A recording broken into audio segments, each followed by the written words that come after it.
One December, when I was around 5 years old, a nun at the Catholic school I went to in Brazil told us about the birth of Jesus. I wasn't particularly interested in the star who showed the wise men the way, but I was very intrigued by their choice of gifts for a baby. Why would they give him gold, myrrh, and frankincense? I figured gold made sense because then Jesus could buy any toys he wanted, but what about the other two? I didn't even know what they were, really, and although the three wise men, or the three Magi kings as we call them in Brazil, were central to the nativity scene, it wasn't until I started studying the history of medicine that their choice of gifts started to make sense. So for this special Christmas video, I thought it would be fun to explore the connection between medicine, myrrh, and frankincense, and how that changed throughout the centuries. Who knows, maybe you'll even get inspired to rethink your Christmas shopping and give some oil of myrrh to someone you love. Though personally, I think I would still prefer a pair of gold earrings.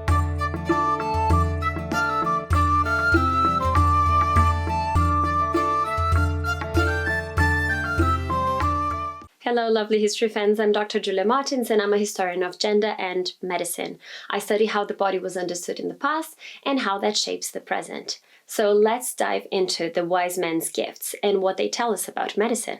And if you'd like to support me and my channel, make sure to like this video and subscribe. Just a small caveat before I start. Both myrrh and frankincense have been used for millennia, from the Middle East to China and Somalia, from Poland to Portugal. So there's no way this video is going to cover all the uses people made of them throughout the centuries.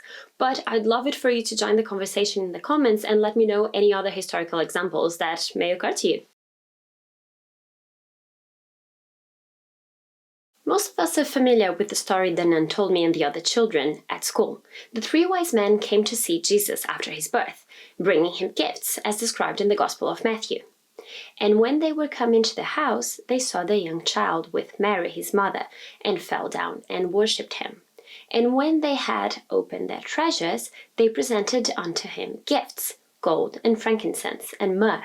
But what are frankincense and myrrh? So both of them grow as shrubs and they are part of the same botanical family, though there are lots of different kinds, as you can see in this table. Both frankincense and myrrh are gum resins, and they are obtained by tapping, so by making incisions into the bark of the tree. They both contain volatile oils and so were used for their smell, especially because myrrh retains its perfume longer than virtually any other aromatic. So ancient writers believed that both of them came from the Arabian Peninsula. The Greek historian Herodotus wrote that Arabia is the only country which produces frankincense, myrrh, cassia, and cinnamon. The trees bearing the frankincense are guarded by winged serpents of small size and various colors. The Roman naturalist Pliny the Elder described how the principal spices in Arabia are frankincense and myrrh. Frankincense is known to no other country than Arabia. He was wrong, but the peninsula was a major trader in it at the time. And these trade routes extended from what today is Oman and Yemen through the Red Sea to Jerusalem and Egypt, and frankincense and myrrh were arguably the most prestigious products that traders sold. So local taxes and the long journeys to transport them along this incense route made both frankincense and myrrh extremely expensive.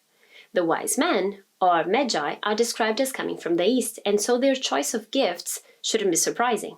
Throughout antiquity and the medieval period, myrrh and frankincense retained their prestige and were sold as far as India and China. It's likely that the word myrrh comes from the Arabic myrrh, sorry for my pronunciation, meaning bitter, whereas frankincense derives from the medieval frank, pure, and incensium, meaning smoke. So when you think of incense in general, you might think of them as sticks, grains, or even oils that release an aromatic smoke when you burn them. They are largely made with plant resins and woods such as frankincense, myrrh, and camphor, which was very popular in the early medieval period.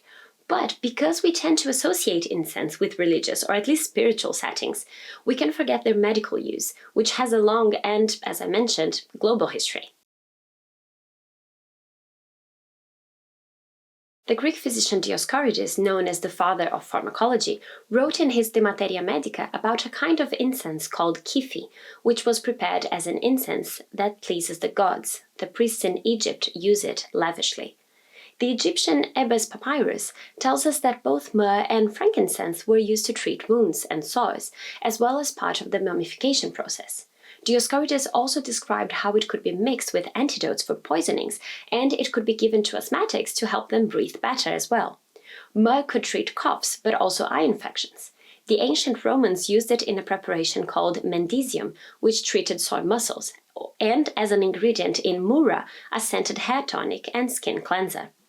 Throughout the medieval period, many of these substances associated with incense appeared in pharmacopoeias and herbals, often in combination with other ingredients, including cinnamon and cloves. This included recipes to treat asthma as well as epilepsy. Most of these manuscript collections were produced in monasteries, and so these people were very much aware of the Christian symbolism behind them. And it's possible that incense made with frankincense and myrrh was also included in these manuscript recipes because of their symbolic power, which could enhance the power of a remedy. Because of their symbolic and religious meaning, it's difficult to talk about myrrh and frankincense as ingredients in medical recipes alone. Both were used in incense, for instance, to purify places and bodies. They were used in Judaism to consecrate priests and the tabernacle. In Egypt, they were key in the embalming and mummification process. They were also used in exorcism rituals. There was much overlap between the world of medicine and pharmacology and the world of cosmetics and perfumes. So, for instance, myrrh oil was used to treat the skin in ancient Egypt, from beauty treatments to minimizing wrinkles. In Ayurvedic medicine, on the other hand, it was used as a medicine to treat skin conditions from psoriasis to eczema, not to mention helping digestion and treating inflammation.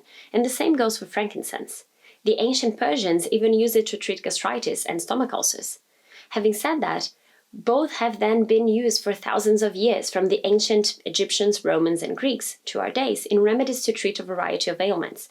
Mixed with other substances, myrrh was used in mouthwashes and toothpaste, and as pain relief for toothaches. It was also used to treat digestive complaints as well as respiratory issues, such as asthma, in the form of a herbal syrup.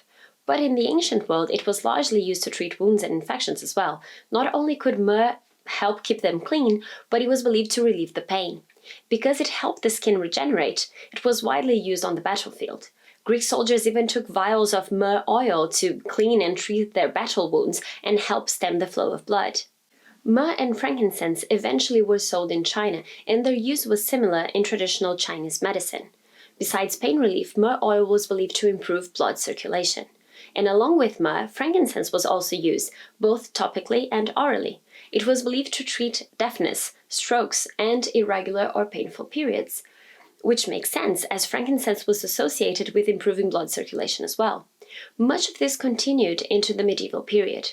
Besides being used in skin treatments, myrrh oil was used as a remedy for the plague and other infectious diseases. Because of its long-lasting and pleasant scent, it was also used in perfumes and aphrodisiacs. By the Renaissance, myrrh oil was an ingredient in cosmetics, perfumes, and medicines. And in the Victorian era, myrrh was also mixed with rum and juniper berries to treat children with worms. And what's so fascinating about that is that there are Sumerian inscriptions that advise people to use myrrh to treat worms too, plus teeth problems. So you can really get a sense of this continuity. These are remedies that have been used for thousands of years for lots of different conditions. And as time went by, this list of medical uses only grew longer. For some Christians, Jesus had a threefold nature of king, prophet, and priest, and so maybe gold symbolizes the first, myrrh the second, and frankincense the third aspect of his being. And besides receiving them as gifts, it's said that the body of Jesus was anointed with myrrh at the crucifixion. There are hundreds of references to their spiritual, medical, and cosmetic use throughout history, from sacred texts to recipe collections. Myrrh and frankincense are still used today in cosmetics, perfumes, and medicine. There have been recent studies on their medical properties, which I won't go into here, but what I found the most interesting about the story behind them is that although different cultures assign different meanings and symbolism to them, they seem to always have been valued throughout the centuries, and part of that worth came from their perceived medical value. From treating battle wounds to an upset stomach, having oil of myrrh or a frankincense ointment with you, would always come in handy. So who knows, maybe they would make a lovely Christmas gift for someone in your life who's really into aromatherapy or skincare. Otherwise, scents such as Opium by Yves Saint Laurent or Chanel No. 5, which contain myrrh, might be an option if you want to bring a little bit of history into someone's life. Let me know in the comments if you know any more historical facts or curiosities about frankincense and myrrh, and please give a thumbs up to this video if you enjoyed it. Thank you for joining me on Living History today, and don't forget to subscribe to the channel for more fascinating historical journeys. Until next time, exploring the stories of everyday people brought to life.